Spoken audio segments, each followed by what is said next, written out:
Marker हो गया, चाबी वगैरह सब हो गया। हम लोग पढ़ने वाले थे पूरा कौन सा chapter, motion in straight line, ठीक है।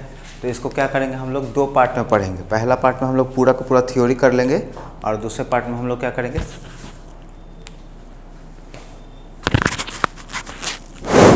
माइक में आवाज़ जा रहा है, दूसरे पार्ट में हम लोग इसका न्यूमेरिकल सॉल्व करेंगे, ठीक है। चलिए, तो हेडिंग जैसा कि दे रखा है, हम लोग पिछले क्लास में क्या पढ़ चुके हैं, टाइप्स ऑफ मोशन पढ़ चुके हैं ना। पिछले क्लास में हम लोग पढ़े थे कि मोशन कितने तरह के होते हैं, जिसमें हम लोग देखे क्या मोशन जो होता है, बहुत सारा ऑब्जेक्ट होता है जो सीधा सीधा लाइन में चलता है, जिसको कहते हैं हम लोग रेक्टिलिनियर मोशन। कुछ ऑब्जेक्ट जो होता है गोल गोल घूमता है। अब गोल गोल घूमता है तो दो तरह से घूमता है, या तो अपने एक्सिस पे घूमेगा, नहीं तो अपने एक्सिस के सराउंड में चारों तरफ। जैसे धरती जो होता है अपने एक्सिस पे घूमता है तो दिन और रात होता है, और उसी तरह से सन के चारों तरफ घूमता है, तो इस तरह से क्या हुआ, दो मोशन होगा, रोटेशन और रेवोल्यूशन, ठीक है। फिर तीसरा बात करें तो घड़ी का पेंडुलम हो गया या फिर झूला हो गया, उसका जो मोशन होता है वो हो गया हम लोग का कैसा, पीरियोडिक मोशन, ठीक है, या ऑक्सीलेटरी मोशन भी उसको कहते हैं। फिर एक होता है हम लोग का कैसा मोशन, आर्बिट्ररी मोशन, जिसमें पता ही नहीं चलता कि ऑब्जेक्ट किधर जा रहा है, ठीक है, रैंडमली किधर भी वो अपना भागते रहता है। तो इसमें हम लोग देख लिए टाइप ऑफ मोशन। तो यहाँ पे हम लोग क्या पढ़ेंगे कि जो भी ऑब्जेक्ट सिर्फ और सिर्फ स्ट्रेट लाइन में चलता है, रेक्टिलिनियर मोशन में जो है, उसको हम लोग यहाँ पे समझने का कोशिश करेंगे, ठीक है।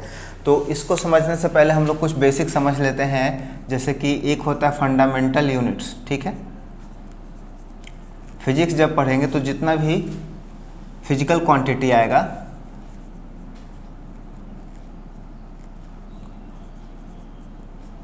ठीक है, उसको हम लोग क्या कहते हैं, फंडामेंटल यूनिट कहते हैं। और इसका संख्या कितना है, 7 फंडामेंटल यूनिट है फिजिक्स में। जनरली हम लोग किस किस चीज़ को देखेंगे, यहाँ पे देखेंगे मास मतलब वजन हो गया, जिसको हम लोग किलोग्राम में मेजर करते हैं। यहाँ ऐसा यूनिट भी लिख देते हैं, मास हो गया, लेंथ हो गया, टाइम हो गया, ठीक है। उसके बाद फिर हम लोग का हो जाएगा टेम्परेचर, करेंट, कितना हो गया,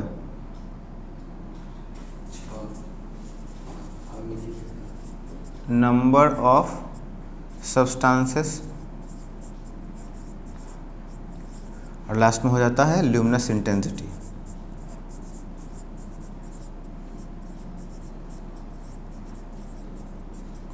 ल्यूमिनस इंटेंसिटी। अब मास को मेज़र करने के लिए बहुत सारा यूनिट है। अगर वजन किसी चीज़ का नापना है तो हम लोग कैसे कैसे नाप सकते हैं, किलोग्राम में नाप सकते हैं, ग्राम में नाप सकते हैं, पाउंड में भी नाप सकते हैं, है ना। केक जब हम लोग खरीदने जाते हैं तो किस में मेज़र करते हैं, पाउंड में, ठीक है। या WWE का जब रेसलर का एंट्री होता है तो यूरोप में क्या चलता है, पाउंड चलता है, इंडिया में क्या चलता है, किलोग्राम और ग्राम चलता है। तो बहुत सारे यूनिट हो गया, तो इससे क्या हो सकता है, कन्फ्यूजन क्रिएट हो सकता है। तो उस कन्फ्यूजन से बचने के लिए हम लोग क्या करते हैं, SI यूनिट का यूज़ करते हैं। SI का मतलब होता है इंटरनेशनल सिस्टम ऑफ यूनिट।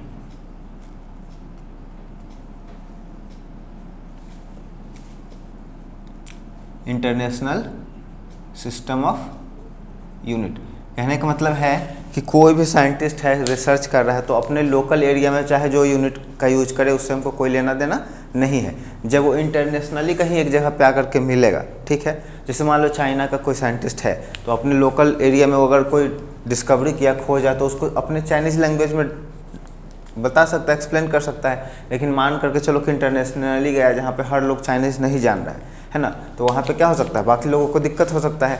तो उसके लिए क्या डिसाइड किया गया कि पूरा दुनिया में जब भी कोई ऐसा मीटिंग होगा जहाँ पे सभी लोग इकट्ठा होंगे, तो वहाँ पे सिर्फ और सिर्फ क्या होगा, कौन सा यूनिट का बात होगा, ऐसा यूनिट का। तो इंटरनेशनली जब हम लोग जाएंगे तो वजन को किस में नापेंगे, किलोग्राम में। वजन को नापेंगे किलोग्राम में। लेंथ हो गया दूरी, अब चाहे तुम्हारा ऊंचाई का हो चाहे लंबाई का हो, सब दूरी ही कहलाता है। तो इसको नापते हैं हम लोग किस में, मीटर में, ठीक है। इसका और भी हो सकता है, किलोमीटर हो सकता है, फीट हो सकता है ना, इंच हो सकता है, सेंटीमीटर हो सकता है। लेकिन हम लोग जब SI का बात करेंगे तो क्या होगा, सिर्फ और सिर्फ मीटर होगा। तीसरा टाइम का, सेकंड, उसका टेम्परेचर का, केल्विन, करंट का, एम्पियर, नोट करते जाना। नंबर ऑफ सब्सटेंसेस, इसको मोल कहते हैं, और luminous intensity, candela. Luminous intensity कहने का मतलब है कि कोई भी मान लो हम लोग का लाइट जल रहा है तो उसमें जो लाइट निकल कर के आ रहा है उसका तीव्रता कितना, मतलब लाइट तेज चल रहा है या धीमा चल रहा है ना, ये हो गया। अब इसके बाद हम लोग देखेंगे थोड़ा सा प्रेफिक्सेस।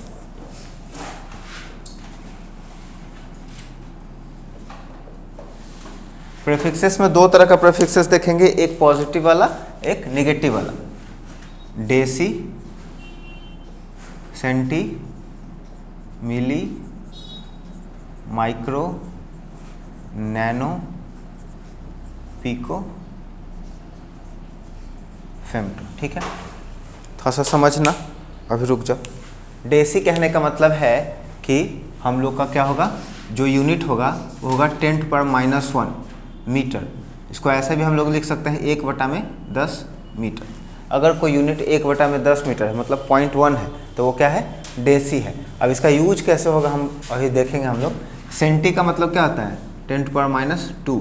मिली का मतलब 10⁻3।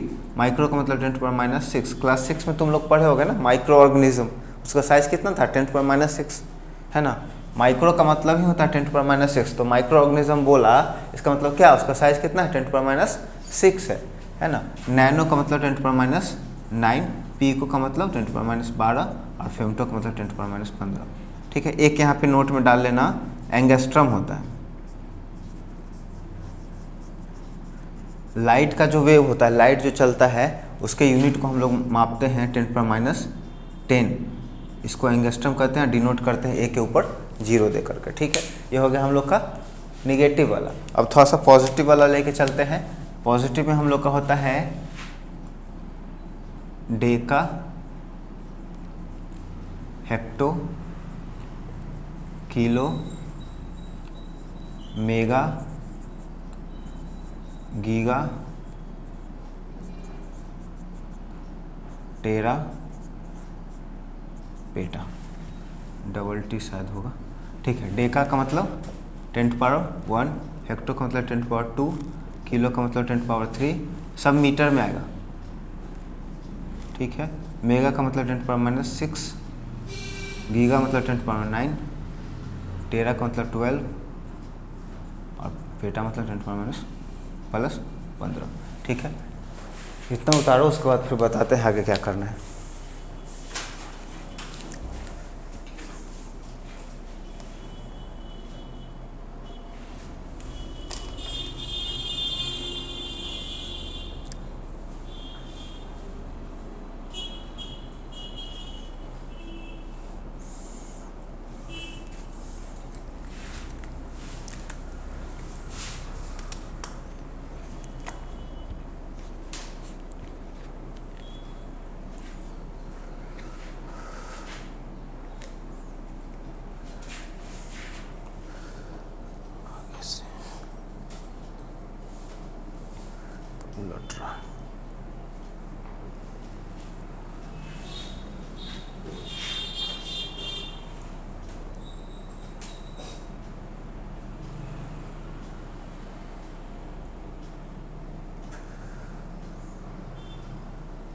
हट जाए क्या,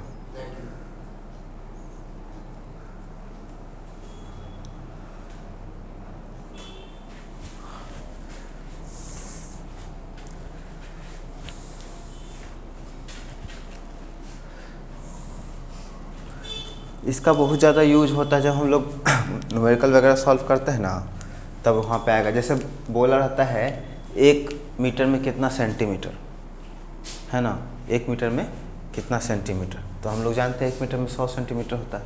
लेकिन अगर पूछ दे 1 सेंटीमीटर में कितना मीटर, यहाँ पे लिख दे 1 सेंटीमीटर में कितना मीटर, तो 1/2 मीटर। इस तरह से हम लोग क्या कर सकते हैं, इसको बना सकते हैं, सॉल्व कर। अभी बताएंगे इसको कैसे यूज करना है। थोड़ा सा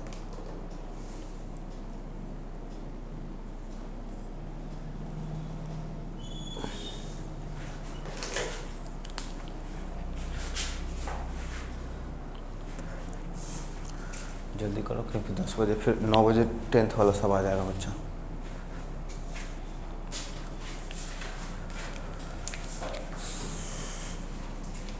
इसमें कोई दिक्कत नहीं है ना, 7 फंडामेंटल क्वांटिटी होता है, बाकी सब जो अभी बोले जैसे किलोग्राम है, किलोग्राम के साथ साथ हम लोग ग्राम का भी यूज करते हैं।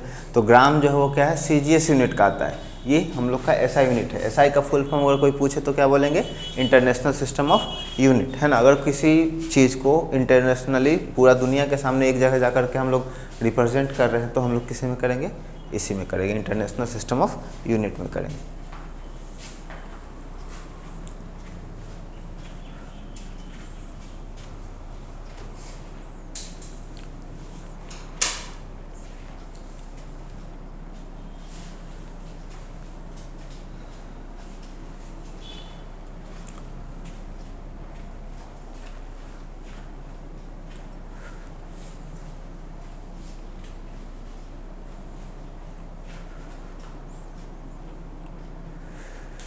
कोई सीधा नहीं दिख रहा है,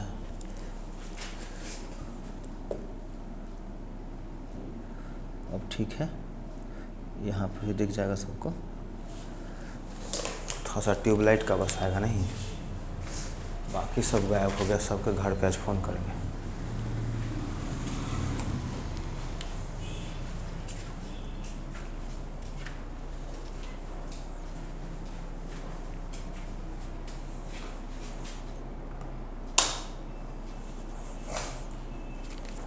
स्लिप भीग गया बेटा, आगे बढ़े। आज थ्योरी पूरा कवर कर लेंगे और वो जो था derivation of equation of motion उसको भी कर लेंगे आज, है ना, क्योंकि वही एक लास्ट बचा हुआ है, बाकी सब तो हम लोग कर ही लिए। इधर का मिटा देते हैं, ठीक, इधर तुम लोग अपना उतारते रहना, इधर हम लोग मिटाते जाते हैं।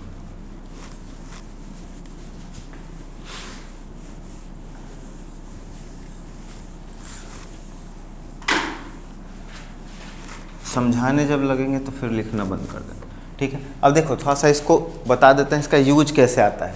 जैसे मान लो कि हम लोग का कभी यूनिट दे रखा है 6 सेंटीमीटर, ठीक है, 6 सेंटीमीटर, और उसको बोलता है कि मीटर में बदलिए, है ना, मीटर में बदलिए। तो 6 को 6 रहने दो और सेंटी के जगह पे हम लोग क्या लगा सकते हैं, सफिक्स ये वाला लगा सकते हैं 1/100, और काट करके जो आएगा हम लोग का मीटर में आएगा। यहाँ पे यूनिट देखो क्या लिखा हुआ है, 10⁻1 मीटर, 10⁻2, 10⁻3, 10⁻9, 10⁻12, 10⁻15। तो इसको हम लोग मीटर में बदल सकते हैं। सब का सब क्या है, मीटर में है, SI यूनिट में है, ठीक है। उसी तरह से बोल दिया नैनोमीटर, है ना, तो नैनोमीटर बोल दिया, मान लो बोल दिया 90 नैनोमीटर, तो नैनो का मीटर कितना होता है, 10⁻9 माइनस में, तो 9 बार लिखा जाएगा, तो 1 0 यहाँ से काट दो, उसके बाद फिर अपना कर दो, 9 × 10⁸ मीटर। 1 नैनोमीटर में कितना मीटर, इस तरह से हम लोग आता ना कभी कभी चेंज करने के लिए, सेंटीमीटर को मीटर में, मीटर को किलोग्राम में, इस तरह से, तो वहाँ पे यूज आएगा। और फिजिक्स में जब भी न्यूमेरिकल बनाओगे ना तो इसी तरह का ढेर सारा तुमको चेंजेस करने को मिलेगा। ये था हम लोग का बेसिक जो कि आगे काम आएगा, इसलिए थोड़ा सा इसको पढ़ना ज़रूरी था। आगे हम लोग मेन टॉपिक यहाँ से शुरू करेंगे। जब देखेंगे हम लोग क्या कि जब भी कोई ऑब्जेक्ट चलता है, ठीक है, चलता है कहने का मतलब क्या है, अपना पोजीशन बदलता है समय के साथ, एक जगह से दूसरी जगह जब जाता है तो क्या होता है, समय के साथ उसका पोजीशन चेंज होता है। जैसे मान करके चलो कि कोई ऑब्जेक्ट है पॉइंट A पर है और थोड़े देर के बाद वो कहाँ पहुँच गया, पॉइंट B पे पहुँच गया, तो यहाँ से यहाँ तक चला वो, है ना। जब यहाँ से यहाँ चला तो इसमें कुछ ना कुछ डिस्टेंस कवर किया होगा, और इसमें क्या होगा, टाइम लगा होगा थोड़ा सा, कुछ भी। तो इसी को हम लोग क्या बोलेंगे कि ऑब्जेक्ट क्या है, मोशन में है। तो पूरा चैप्टर पढ़ने से पहले जो बेसिक है हम लोग को सबसे पहले क्या समझना पड़ेगा कि मोशन क्या होता है और रेस्ट क्या होता है। तो मोशन को अगर हम लोग डिफाइन करेंगे तो क्या बोलेंगे कि अगर कोई ऑब्जेक्ट क्या हो, अपना पोजीशन चेंज करे समय के साथ, तो वो क्या कहलाएगा, मोशन में कहलाएगा, है ना। If any object change its position with respect to time then it is called in motion. और अगर नहीं चेंज करता है तो क्या कहलाएगा, रेस्ट में कहलाएगा, ठीक है। अगर वो अपना पोजीशन नहीं चेंज करता है, जैसे मान लो ये बोर्ड है और कंटिन्यूसली यही है, समय बीतते जा रहा है लेकिन बोर्ड अपना पोजीशन नहीं बदल पा रहा है, तो वो क्या कर रहा है, रेस्ट में कहला रहा है। और हम लगातार अगर इधर से उधर घूम रहे हैं, भटक रहे हैं क्लासरूम, इसका मतलब क्या है, हम मोशन में है कंटिन्यूसली। या फिर कोई गाड़ी हो गया, सन हो गया, अर्थ हो गया, वो सब क्या है, मोशन में, ठीक है। तो जब मोशन में रहेगा तो कुछ ना कुछ वो अपना डिस्टेंस कवर करेगा। जब एक पॉइंट से दूसरे पॉइंट तक जाएगा तो अपना डिस्टेंस कवर करेगा और उसमें कुछ टाइम लगेगा। तो इसको बताने के लिए हम लोग फिर अलग अलग तरह के फिजिकल क्वांटिटी का, फिजिकल यूनिट का यूज़ किए, इसमें सबसे पहला क्या आता है, रेस्ट आता है। लेकिन अभी यहाँ पे एक चीज़ जरूरी है जो छूट गया हम लोग का, कौन सा, ऑब्जर्वर। सबसे ज़्यादा जरूरी क्या होता है, ऑब्जर्वर होता है। अगर किसी भी चीज़ को बताना है कि वो चल रहा है या रुका हुआ है ना, रेस्ट में है या मोशन में है, तो इसके लिए सबसे ज़्यादा इंपॉर्टेंट रोल कौन प्ले करे, ऑब्जर्वर। जब ये यहाँ से यहाँ तक चल के पहुँचा, कोई देखने वाला होगा तभी ना बताएगा कि हाँ एक समय पहले यहाँ था, उसके बाद यहाँ पहुँचा, और उसके बाद उसमें कुछ ना कुछ समय लगा और डिस्टेंस कवर किया। मान लो कि ये चल करके यहाँ पे आकर के रुक गया थक करके, ठीक है, ऐसा होता है ना, कोई रनिंग कर रहा है, दौड़ रहा है, और दौड़ते दौड़ते थक गया तो कहीं रुक गया, और जैसे ही रुका उस समय कोई आकर के देखा, तो अब वो बोलेगा कि हम आधा घंटा से 1 घंटा से जितना देर से दौड़ रहे थे, कोई विश्वास करेगा। मान लो कि ऑब्जर्वर ही बाद में आया, है ना, ऑब्जर्वर ही अगर बाद में आया और बोला कि हम इतना देर से दौड़ रहे थे, ग्राउंड का 4 चक्कर काटे हैं, तो जो ऑब्जर्वर यहाँ पे इसको रुका हुआ देख रहा है वो कहा कि नहीं हम तो रुका हुआ देख रहे हैं, हम कैसे मान लें आपके बात को, है ना। तो इसी को हम लोग क्लियर करने के लिए एक बहुत ही अच्छा एग्जाम्पल लेते हैं, कौन सा, बस वाला या फिर ट्रेन वाला। हमेशा से ही लेते आ रहे हैं, चलते रहेगा ये युगों युगों से, आगे भी चलते रहेगा, ठीक है। ये है, सब आदमी बैठा हुआ है बस के अंदर, आराम से एकदम अपना अपना सीट पकड़ के, हिल नहीं रहा है कोई। क्यों नहीं हिल रहा है, जैसे ही हिलेगा आसपास में लोग खड़ा भी रहता है, पकड़ के उसका सीट बैठ जाएगा, ठीक है। एक आदमी गया है अपने घर से किसी को छोड़ने के लिए बस में, जो हम लोग पहले पिछले क्लास में एग्जाम्पल लिए थे। जब ये छोड़ने के लिए गया, आदमी को बस में बिठा दिया। बस यहाँ पे मान लो कि बस स्टॉप ए है, ठीक है, यहाँ पे बस खड़ी थी और यहाँ पे बस स्टॉप बी है। सब कुछ हो गया, बिठा उठा दिया, सीट मिल गया, क्योंकि सीट इसका कंफर्म था, बुक था। उसके बाद ये बस चल करके पॉइंट बी पर भी पहुँचेगी बस, है ना, पॉइंट बी पे बस पहुँची। तो ये आदमी जो इसको देख रहा है वो क्या बोलेगा कि ये बस, और बस के अंदर जितने लोग बैठे हुए हैं वो क्या है, मोशन में। क्यों, क्योंकि डेफिनेशन में पढ़े कि अगर कोई ऑब्जेक्ट अपना पोजीशन चेंज करता है समय के साथ तो क्या है, मोशन में। तो आदमी को यहाँ बिठाया, कुछ देर के बाद वहाँ चला गया, तो पोजीशन इसका चेंज हुआ, है ना, पोजीशन चेंज हुआ, तो हम लोग क्या कह सकते हैं कि ये मोशन में था। अब ये बस के अंदर बाकी लोग जो बैठे हुए हैं वो एक दूसरे को देखेंगे अंदर। अंदर जब एक दूसरे को देख रहे हैं तो क्या देख रहे हैं कि ये आदमी देखा कि आगे में जितना भी लोग बैठे हुए अपने जगह पर फिक्स है, वो अपना पोजीशन चेंज नहीं कर रहा है। तो अंदर में बैठा हुआ आदमी क्या बोलेगा कि बाकी सब लोग क्या है, रेस्ट में है कि मोशन में है। बस तो चल रहा है, लेकिन इस आदमी के बारे में ये आदमी क्या बोलेगा, रेस्ट में है। क्यों, डेफिनेशन कहता है कि अगर समय के साथ अपना पोजीशन नहीं बदले तो वो क्या है, रेस्ट में। तो ये आदमी बस के अंदर बैठा हुआ जिसको छोड़ने गया था वो, उसके साथ साथ जितना आदमी था सबके बारे में क्या बोलेगा, मोशन में है।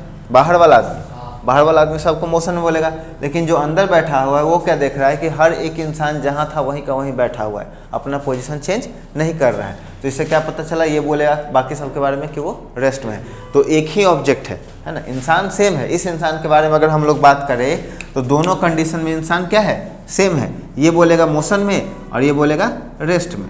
तो एक ही इंसान को दो अलग अलग ऑब्जर्वर अलग अलग स्थिति में बता रहा है ना। तो इससे हम लोग कह सकते हैं कि रेस्ट और मोशन अगर बताना है तो सबसे ज़्यादा ज़रूरी क्या हो जाता है, ऑब्जर्वर हो जाता है। जो उसको देख रहा है उसके बारे में बात करेगा वही क्या हो जाता है, सबसे ज़्यादा ज़रूरी हो जाता है, ऑब्जर्वर हो जाता है। वही बताए कोई भी ऑब्जेक्ट रेस्ट में है या मोशन में है।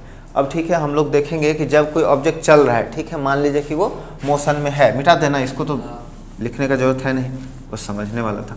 अगर डेफिनेशन लिखना है रेस्ट का या मोशन का तो लिख सकते हो, पहले से लिखा हुआ है तो ठीक है, लेकिन अगर किसी को लिखना है तो लिख सकते हैं, if a body change its position with respect to time then it is called in motion. और रेस्ट का अगर लिखना है तो हम लोग लिख सकते हैं, if a body don't change its position with respect to time then it is called in rest. ठीक है, अब यहाँ पे हम लोग इसी से हम समझते हैं कि जब ये ऑब्जेक्ट यहाँ से यहाँ गया तो उसमें कुछ ना कुछ डिस्टेंस कवर किया, उसमें कुछ ना कुछ टाइम लगा। ठीक है, तो टाइम लगा, डिस्टेंस कवर किया, तो क्या इसके बीच में कोई रिलेशन हो सकता है? तो हम लोग देखते हैं क्या कि इसके बीच में एक रिलेशन बन के आता है जो कहलाता है स्पीड।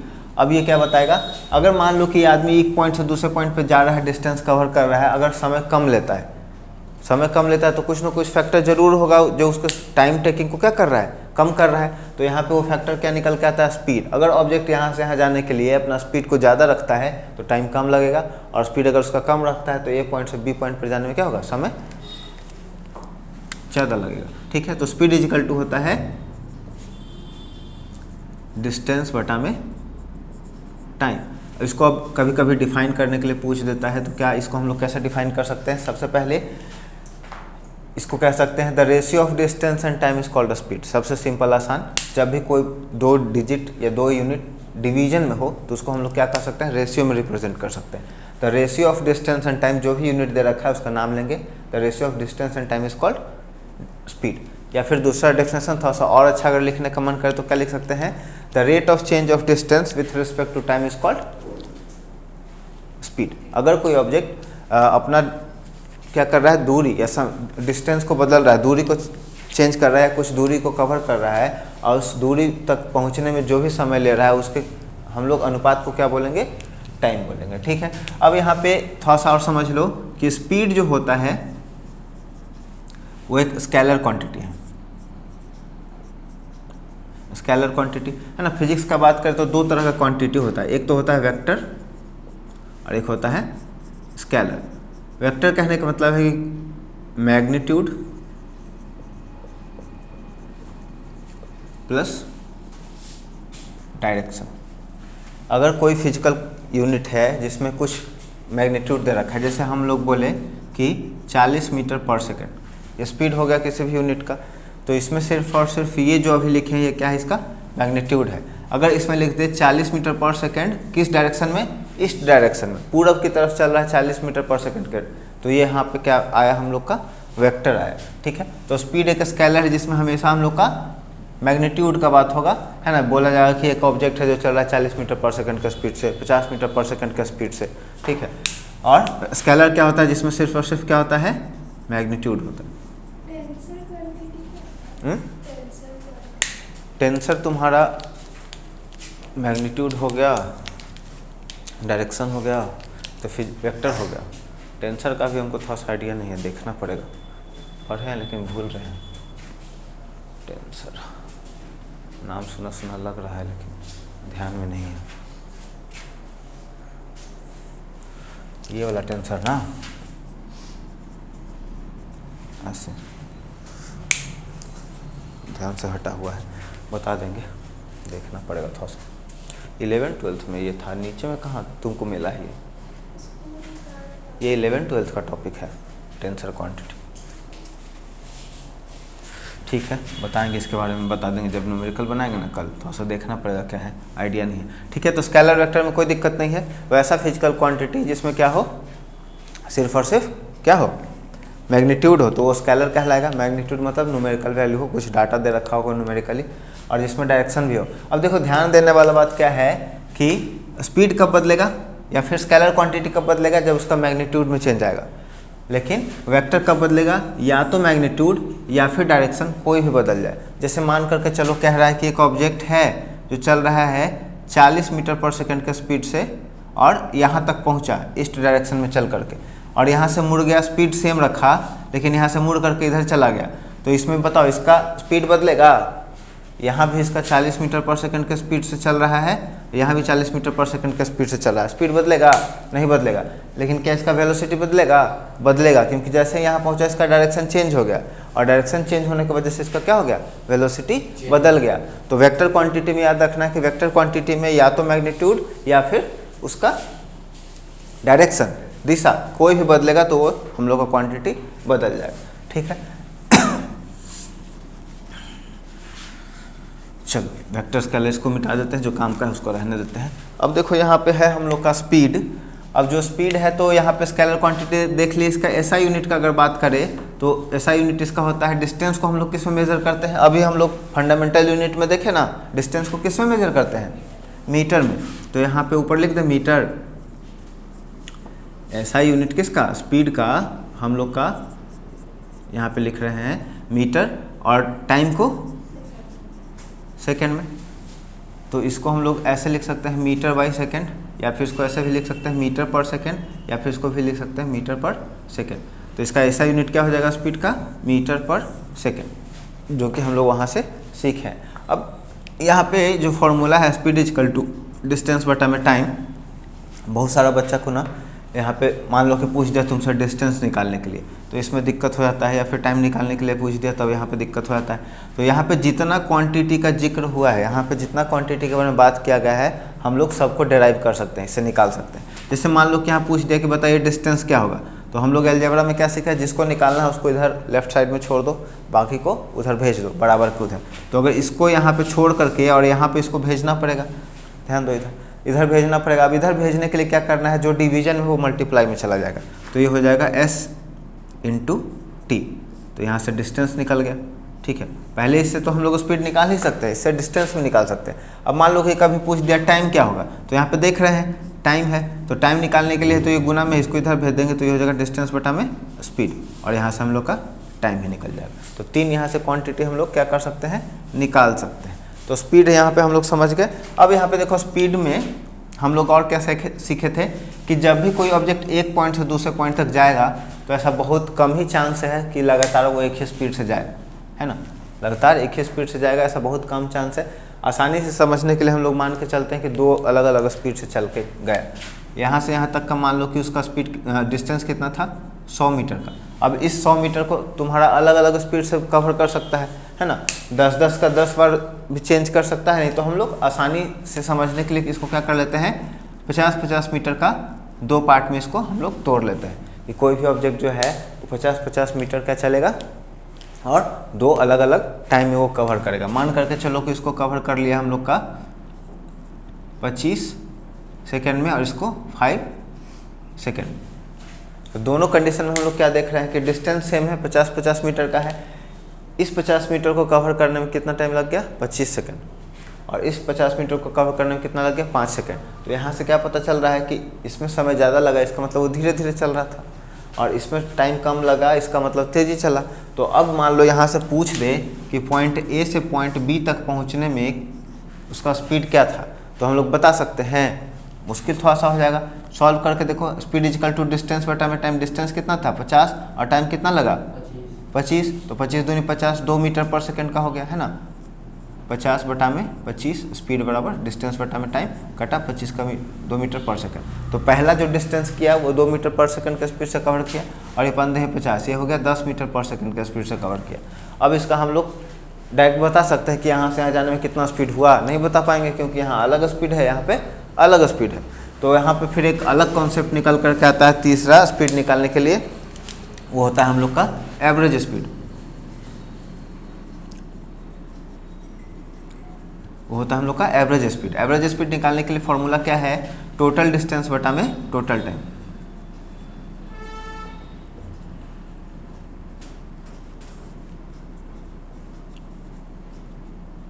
पिछले क्लास में हम लोग पढ़े थे, यहाँ पे निकाल लिए 2 अलग अलग स्पीड। अगर एवरेज पूछा है तो मैथ में हम लोग क्या करेंगे, अगर मैथ पढ़े हैं तो मैथ में ये जो 2 स्पीड दे रखा है इसको करेंगे 10 + 2 डिवाइडेड बाई 2, तो आएगा 12, और 12 डिवाइडेड बाई 2 6 मीटर पर सेकेंड, है ना।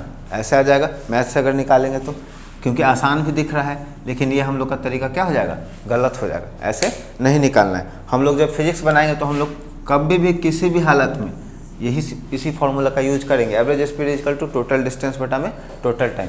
टोटल डिस्टेंस कितना दिखा रहा है, 50-50 + 100, है ना।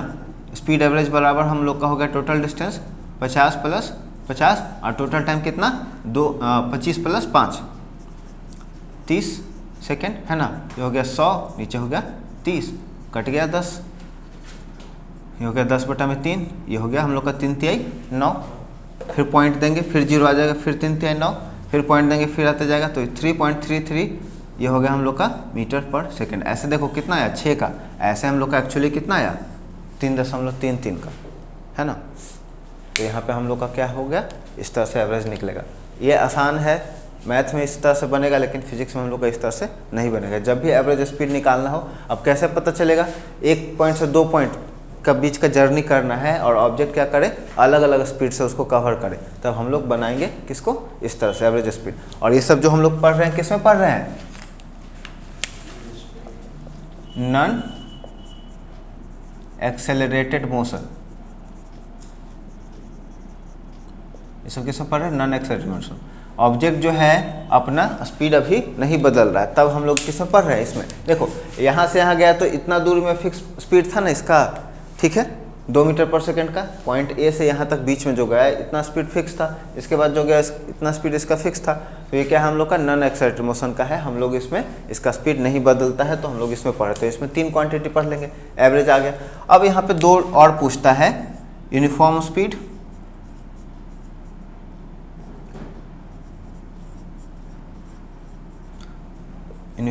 और दूसरा नॉन यूनिफॉर्म स्पीड।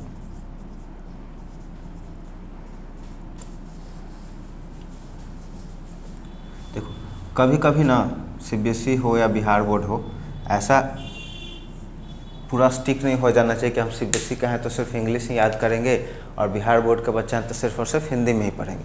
कभी कभी ना इंग्लिश का हिंदी ही सिर्फ तुम जान जाओगे ना तो तुमको डेफिनेशन पता चल जाएगा। जैसे यहाँ पे लिखा हुआ है यूनिफॉर्म स्पीड, थोड़ा सा समझ में आया ना आया उसका अलग बात है, लेकिन अगर इसको हिंदी में करेंगे ना तो इसका हो जाता है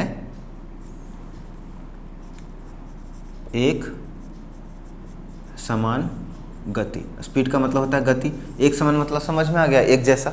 तो इसको जैसे ही हिंदी में हम लोग इसका वर्ड मीनिंग याद किए, हम लोगों को क्या समझ में आ गया कि कोई स्पीड है, कोई ऑब्जेक्ट चल रहा है और पॉइंट ए से बी तक पहुंचने का जो जर्नी है उसमें हमेशा क्या हुआ है, एक ही स्पीड से चला है। तो इसको हम लोग डिफाइन करेंगे, if a body cover a distance continuously with single speed या वन स्पीड, या फिर ऐसे कह सकते हैं if a body cover equal distance in equal interval of time then it is called in uniform speed. समझना ज़्यादा जरूरी है, डेफिनेशन किसी भी तरीका से बन सकता है, बस मतलब नहीं बदलना चाहिए। जैसे पॉइंट ए से बी तक पहुंचा और उस दौरान इसका स्पीड नहीं बदला, लगातार 40 से शुरू किया, 40 से ही चलते जा रहा है, तो इसका मतलब कैसा स्पीड है, यूनिफॉर्म स्पीड है, वो अपना स्पीड नहीं बदल रहा है। तो कभी कभी ना इस तरह से हम लोग को हिंदी इंग्लिश का वर्ड मीनिंग जो भी नया लगे उसको याद रखना जरूरी है।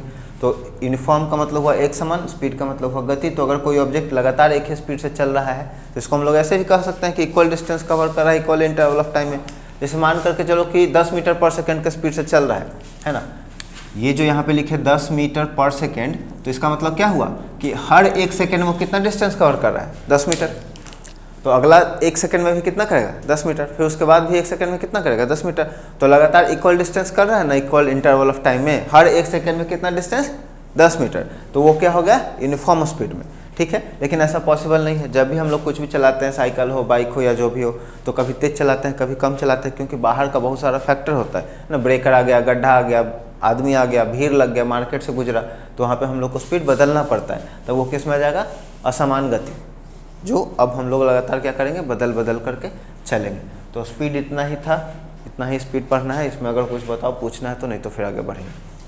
क्लास पढ़ाया हुआ है पहले से ही, ज़्यादा दिक्कत नहीं पूछा है, आगे चले ना, ठीक। ऐसा यूनिट ज़रूरी है, एक यूनिट से दूसरे यूनिट में कन्वर्ट करना हम लोग जान ही गए। फिर न्यूमेरिकल बनाएंगे अगले क्लास में, पूरा का पूरा जितना एनसीईआरटी का है वो हम लोग कवर कर लेंगे। फिर एक है मेरे पास बुक, उसका RS अग्रवाल का एक बुक है 9th का, HC वर्मा नहीं, RS अग्रवाल का ही है शायद।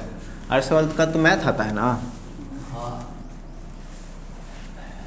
RS अग्रवाल का मैथ आता है। एक बुक का पब्लिकेशन है, नहीं थोड़ा ध्यान नहीं दिए, 1 सेकंड रुको, थोड़ा सा चेक करने दो कौन सा पब्लिकेशन। RS अग्रवाल ही तो लगता है कि है।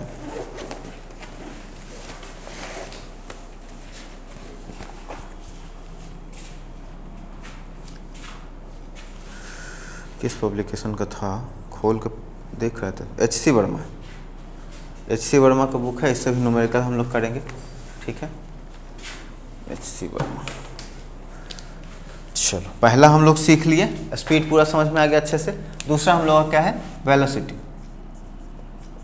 वेलोसिटी में हम लोग क्या देखे थे, वेलोसिटी एक वेक्टर क्वांटिटी है, इसमें मैग्नीट्यूड और डायरेक्शन दोनों होता है।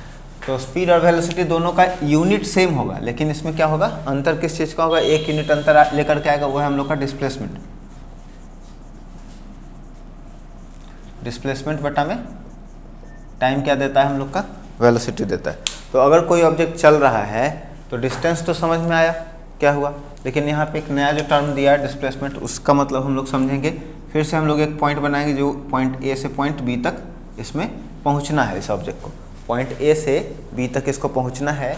अब मान करके चलो कि पॉइंट ए से बी तक कोई पहुंच रहा है, बच्चा जा रहा है, तो इसमें अलग अलग रास्ते से कवर कर सकता है। मान करके चलो कि बच्चा का ये घर है और ये स्कूल है, बच्चा का न्यू एडमिशन है, घर से निकला, चुपचाप अपने कहाँ तक पहुँचा, स्कूल तक पहुँचा, सीधा रोड था, निकल के पहुँच गया। अब जैसे जैसे स्कूल में जाना शुरू करेगा दोस्त दोस्त बनेगा उसका, है ना। तो मान करके चलो कि उसका एक दोस्त है जिसका घर यहाँ पे है। उसका दोस्त बोला कि देखो तुम साइकिल से आते हो तो क्या करना कि पहले मेरे घर पे आ जाना, और उसका हम लोग दोनों को ही कहाँ चलेंगे, वहाँ से स्कूल चलेंगे, ठीक है। तो ये पहला रास्ता हो गया, ये दूसरा रास्ता हो गया, ठीक है। अब मान लो कि कभी कभी ना दोस्त के घर के आसपास में या फिर और कहीं दूर जा कर के कोई पार्क वगैरह या कुछ हो जिसमें उसको जाने का मन करे घूमने का, तो ऐसे घूम करके वो गया। इसमें हो गया हम लोग का ये तीसरा रास्ता। और भी बहुत सारा वजह हो सकता है जिसके वजह से वो अपना इधर उधर घूम सकता है। तो शुरुआत में वो सीधा सीधा चला, दूसरा रास्ता अपनाया, तीसरा। अब इसमें हम लोग क्या देख सकते हैं, पहला केस में यहाँ से जो यहाँ तक पहुँचा ये इसका डिस्टेंस है, ठीक है, ये कम दिख रहा है। फिर यहाँ से यहाँ पहुँचा ये इसका दूसरा में है, और तीसरा में पूरा जो ये घूम करके आया ये तीसरा का है ना। तो लगातार हम लोग का क्या हो रहा है, डिस्टेंस बढ़ते जा रहा है, डिस्टेंस बढ़ते जा रहा है ना। क्यों बढ़ते जा रहा है, क्योंकि अलग अलग रास्ता तय किया है, जितना दूर तक वो चलेगा उसका क्या कहलाएगा, डिस्टेंस कहलाएगा। लेकिन अगर बात करें डिस्प्लेसमेंट का, तो डिस्प्लेसमेंट का डेफिनेशन क्या कहता है कि अगर कोई ऑब्जेक्ट चलना शुरू किया है किसी एक पॉइंट से और किसी दूसरे पॉइंट पे पहुंचता है, तो उसके बीच में जो सबसे कम दूरी होगा, the minimum shortest distance between initial and final position, है ना, वो उसका क्या कहलाएगा, डिस्प्लेसमेंट कहलाएगा, ठीक है। अगर उसके बीच में दूरी नहीं है तो वो डिस्प्लेसमेंट हम लोग का जीरो भी हो सकता है। तो इस तीनों केस में हम लोग का डिस्प्लेसमेंट क्या है, बराबर है। भले ही इस रास्ते से जाए, इस रास्ते से जाए, इस रास्ते जाए, शुरू यहाँ से किया, खत्म यहाँ पे किया, इसका दूरी हमेशा क्या है, यही है। तो डिस्प्लेसमेंट हम लोग का तीनों केस में क्या है, यही है। अब डिस्प्लेसमेंट जीरो कब कब हो सकता है, देख लो। पहला, एक आदमी एक रेक्टेंगुलर या फिर स्क्वायर फील्ड पर चलना शुरू किया, इस तरह के पार्क में चलना शुरू किया, यहाँ चलना शुरू किया और यहीं आकर के रुक गया, तो इसका डिस्प्लेसमेंट बराबर क्या, जीरो। लेकिन मान लो कि इसी कंडीशन में ऐसे चलना शुरू किया था, यहाँ पे आकर रुक गया, तो इसका तो डिस्टेंस ये होगा, डिस्टेंस ये होगा ना। लेकिन इसका डिस्प्लेसमेंट क्या होगा, जो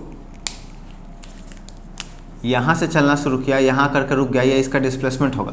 लेकिन डिस्टेंस इस तीनों को जोड़ेंगे, चारों को, तब हम लोग का डिस्टेंस निकल जाएगा। तो दोनों में अंतर समझ में आ रहा है डिस्टेंस डिस्प्लेसमेंट में, ठीक है। और क्या हो सकता है, अगर कोई ऑब्जेक्ट सर्कुलर रास्ते पे चलना शुरू करे, यहीं से चलना शुरू किया और यहीं आकर के रुक गया, तो क्या ही है हम लोग का डिस्प्लेसमेंट, जीरो, ठीक है। अब जब डिस्प्लेसमेंट जीरो होगा तो हम लोग का वेलोसिटी भी जीरो होगा। वेलोसिटी निकालने के लिए फॉर्मूला है डिस्प्लेसमेंट बटा में टाइम, और यहाँ पे अगर ये जीरो हो गया तो ये पूरा का पूरा हम लोग का वेलोसिटी भी जीरो हो जाएगा, है ना। तो इस तरह से हम लोग का डिस्प्लेसमेंट निकलता है। डिस्प्लेसमेंट निकालने के लिए क्या है डेफिनेशन, कि अगर कोई ऑब्जेक्ट चल रहा है, if a body covers a distance then it's distance between initial and final position, the minimum shortest distance between initial and final position is called displacement, ठीक है। शुरू कहाँ से किया, खत्म कहाँ किया, बस ये देखना है। और उसके बीच में अगर कोई दूरी है तो वही उसका क्या है, डिस्प्लेसमेंट है, ठीक है।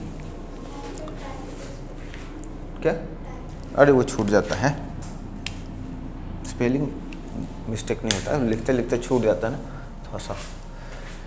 चलो कोई बात नहीं, ये हो गया हम लोग का डिस्टेंस और डिस्प्लेसमेंट समझ में आ गया, वेलोसिटी समझ में आ गया, इसका यूनिट भी समझ में आ गया। वेक्टर क्वांटिटी है, दोनों में से कोई भी एक बदलेगा। अब इसका यूनिट निकाल करके एक बार देख लेते हैं। वेलोसिटी इजकल टू डिस्प्लेसमेंट बटा में टाइम।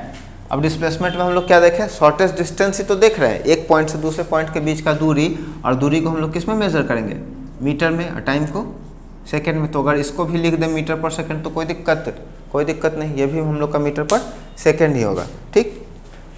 चलो बहुत बढ़िया। अब हम लोग का तीसरा जो है, अब ये भी हम लोग का क्या होगा, यूनिफॉर्म वेलोसिटी और नॉन यूनिफॉर्म वेलोसिटी हो सकता है, जैसे वो होता था ना uniform speed non uniform speed. अब तीसरा हम लोग का क्या है,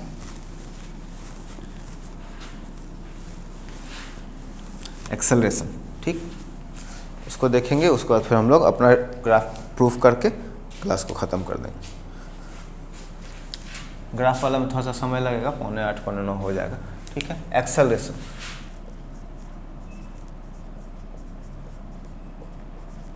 सबसे पहले समझो एक्सेलरेशन होता क्या है। अभी तक हम लोग क्या देखें कि कोई ऑब्जेक्ट जब चल रहा है एक जगह से दूसरे जगह पे, लगातार सेम स्पीड को मेंटेन करके चल रहा है, या फिर एक पॉइंट से दूसरे पॉइंट तक वो एक ही स्पीड को मेंटेन करके चल रहा है। लेकिन यहाँ पे क्या होगा, अब जब एक्सेलरेशन लगेगा किसी बॉडी के अंदर तो वो अपना स्पीड बढ़ा सकता है और अपना स्पीड घटा भी सकता है। अपना स्पीड बढ़ा रहा है, घटा रहा है, उसके पीछे फैक्टर होता है ना। स्पीड कैसे बढ़ सकता है बच्चा किसी ऑब्जेक्ट का,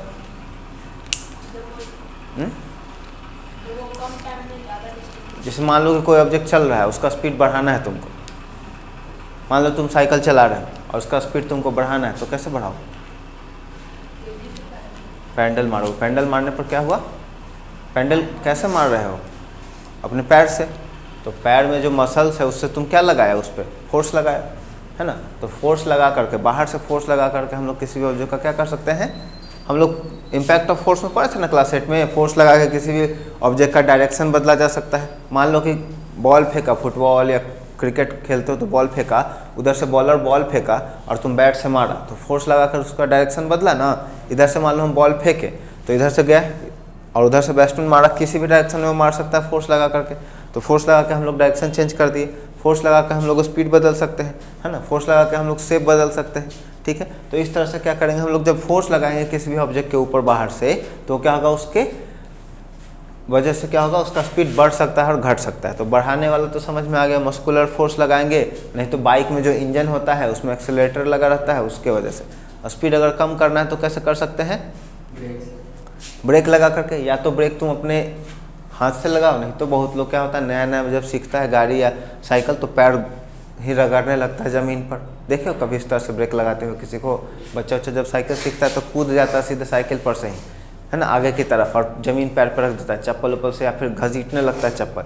ये मान करके चलो तुम्हारे गाड़ी में या साइकिल में ब्रेक ही नहीं है, तो क्या करोगे वहाँ पर? किसी न किसी तरह से लगाओगे ना ब्रेक, तो क्या करोगे? चप्पल ही घसीटने लगेगा। गाड़ी गियर वाला नहीं है, स्कूटी है बिना गियर का, तो क्या करोगे? पैर से रगड़ दिया अपने ज़मीन पे चप्पल को, उससे फिर फ्रिक्शन के वजह से। तो यहाँ पे क्या हो रहा है? फ्रिक्शन हो रहा है। तो हम लोग क्या देखेंगे? एक्सेशन दो तरह का होता है, एक तो पॉजिटिव एक्सेशन होता है, एक नेगेटिव एक्सेशन होता है। पॉजिटिव एक्सेलरेशन किसको बोलेंगे? अगर कोई ऑब्जेक्ट में एक्सेलरेशन लग रहा है, उसका स्पीड क्या हो? बढ़ जाए तब वो क्या कहलाएगा? Positive acceleration. अगर उसका स्पीड क्या हो जाए? घट जाए, तब वो कैसा एक्सेलरेशन? Negative acceleration. बढ़ने का कंडीशन क्या है? मान करके चलो कि कोई साइकिल तुम किसी को सिखा रहे हो और नया नया है, तो पैडल तो उतना बढ़िया से मार नहीं पाएगा, तो क्या है? गिर जाएगा, स्लो होगा। तो एक साइकिल को कंटिन्यूसली चलाने के लिए मिनिमम स्पीड चाहिए ना। अगर तुम धीरे धीरे चलाओगे तो क्या होगा? गिर सकते हो तुम अनबैलेंस होकर के, है ना। तो उसके लिए पीछे से उसको धक्का देता है, पुश करता है ना। जब भी कोई नया बच्चा साइकिल सीखता रहे, या तुम भी सीखे होगे, तो देखना पीछे से उसको धक्का देता रहता है, ताकि वो उसका स्पीड मेंटेन रहे। तो स्पीड को बढ़ाने के लिए हम लोग क्या करते हैं? एक्सेलरेशन मैनुअल वाला ही लेते हैं। गाड़ी का तो छोड़ दो कि एक्सेलरेटर है और एक्सेलरेटर को क्या किए? चढ़ाएं तो गाड़ी तेज़ी भागा, उसमें ज़्यादा उतना समझ में नहीं आता है। मैनुअल हम लोग देखेंगे, साइकिल चला रहा है, साइकिल का स्पीड बढ़ाना है तो पीछे से धक्का दिए। या मान लो किसी का गाड़ी चालू नहीं हो रहा, जो पिछले क्लास में हम लोग एग्जाम्पल लिए थे, गाड़ी चालू नहीं हो रहा है और उसको गाड़ी को थोड़ा सा स्पीड दे करके, कार को धक्का देते ज़्यादातर देखे हो, कार चालू नहीं हो रहा तो पीछे से धक्का दे करके थोड़ा सा स्पीड आ गया तो गियर में डाल करके उसको चालू कर ले। नेगेटिव स्पीड क्या? जब उसका स्पीड क्या हो? घटाना पड़े। तो यहाँ पे दोनों कंडीशन में क्या देख रहे हैं कि अगर कोई ऑब्जेक्ट मान लो चलते आ रहा है पहले किसी स्पीड से और उसमें ब्रेक लगाया, तो ब्रेक लगाया तो क्या हुआ? उसमें उसका स्पीड कम हुआ। तो यहाँ पे हम लोग कह सकते हैं ना कि चेंज इन स्पीड हो रहा है यहाँ पे। तो जब कभी भी एक्सेलरेशन लगेगा कहीं पे, तो वहाँ पे क्या होगा? स्पीड में चेंजेस आएगा। तो स्पीड में चेंजेस को हम लोग ऐसे लिख सकते हैं, फाइनल स्पीड क्या था, उसका शुरुआत का स्पीड क्या था और उसमें कितना टाइम लगा, है ना। तो यहाँ पे u इक्वल टू क्या है? फाइनल स्पीड v बराबर इनिशियल है u बराबर, ये हो गया हम लोग का फाइनल स्पीड, और t बराबर यहाँ हो गया टाइम। जब भी फिजिकल क्वांटिटी का हम लोग बात करेंगे, ठीक है, तो हमेशा किस में लिखेंगे? एसआई में।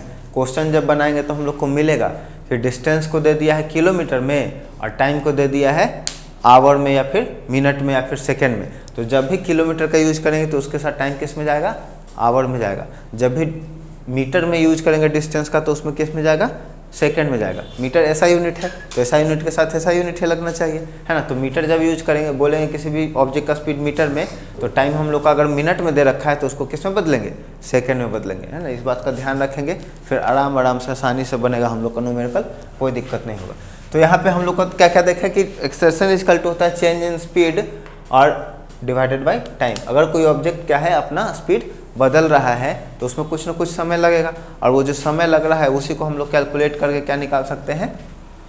उसका एक्सेलरेशन निकाल सकते हैं। क्वेश्चन जब बनाएंगे तो और क्लियर होगा। तो इसको डिफाइन अगर करना है तो कैसे करेंगे? If a body change its speed then with respect to time then it is called in acceleration. If a body change its speed, जब स्पीड बदलेगा तो कुछ ना कुछ समय लगेगा ना। जैसे मान लो तुम साइकिल चला रहे हो, 10 मीटर पर सेकंड का स्पीड है, ब्रेक लगाया तो उसका स्पीड जब जैसे जैसे कम होगा तो समय उसमें तो कुछ लगेगा, क्योंकि समय तो कंटिन्यूसली चलते रहता है, टाइम तो निकलते रहता है ना लगातार, तो टाइम तो रुकता है नहीं, तो जो भी काम करोगे उसमें कुछ ना कुछ समय लगेगा। ठीक है, तो इस तरह से फिर हम लोग यहाँ पे क्या देख लिए कि उसका स्पीड बदला, और स्पीड बदलने में जो टाइम लगा उसी का रेशियो को हम लोग क्या कर रहे हैं, एक्सेलरेशन कह रहे हैं। या फिर जो रेट है स्पीड बदलने का उसको हम लोग क्या कर रहे हैं, एक्सेलरेशन कर रहे हैं। The rate of change of speed with respect to time is called acceleration. अब एक्सेलरेशन में जो सबसे ज़्यादा इंपॉर्टेंट हम लोग को समझना है वो है यूनिफॉर्म एक्सेलरेशन और नॉन यूनिफॉर्म। यहाँ पे बहुत ज़्यादा दिक्कत होता है बच्चों को। यहाँ पे क्या होता है, जब भी एग्जाम में पूछेगा यूनिफॉर्म एक्सेलरेशन, प्रोबेबिलिटी है कि बच्चा क्या कर दे, आंसर गलत लिख दे। क्यों? क्योंकि पीछे जो हम लोग 2 पढ़े हैं उसमें क्या पढ़े, यूनिफॉर्म स्पीड और यूनिफॉर्म वेलोसिटी में, कि अगर कोई ऑब्जेक्ट अपना डिस्टेंस कवर कर रहा है, इक्वल डिस्टेंस कवर कर रहा है इक्वल इंटरवल ऑफ टाइम में, तब वो क्या है, यूनिफॉर्म वेलोसिटी या यूनिफॉर्म स्पीड में है। तो फिर उसी तरह से कुछ यहाँ बच्चा जनरली हम देखें क्या करता है, लिख देता है। अगर कोई ऑब्जेक्ट इक्वल डिस्टेंस करेगा इक्वल इंटरवल ऑफ टाइम में, तो उसमें तो चेंजेस कुछ आया नहीं स्पीड में। एक्सेलरेशन क्या कहता है कि स्पीड में उसमें चेंज आना चाहिए। ठीक है, तो स्पीड में चेंज आना चाहिए। अगर तुम लिख देते हो कि इक्वल डिस्टेंस कवर कर रहा है इक्वल इंटरवल ऑफ टाइम में, तो फिर क्या हो जाएगा, वहाँ तो चेंजेस आएगा नहीं। तो यहाँ पे हम लोग का डेफिनेशन थोड़ा सा चेंज हो जाएगा। यहाँ पे हम लोग कैसे लिखेंगे यूनिफॉर्म एक्सेलरेशन को, सबसे पहले हम लोग को समझना है क्या, यूनिफॉर्म मतलब एक समान, और एक्सेलरेशन मतलब चेंज इन स्पीड, है ना, स्पीड बदलना चाहिए। तो हम लोग क्या बोलेंगे कि अगर कोई ऑब्जेक्ट है जो एक जगह से दूसरी जगह चल रहा है, और उस चलने के समय में क्या कर रहा है, अपना स्पीड बदल रहा है, क्योंकि एक्सेलरेशन नहीं कहता है कि स्पीड बदलेगा, स्पीड बदल रहा है, और स्पीड बदलने का जो रेट है क्या है, वो एक जैसा है।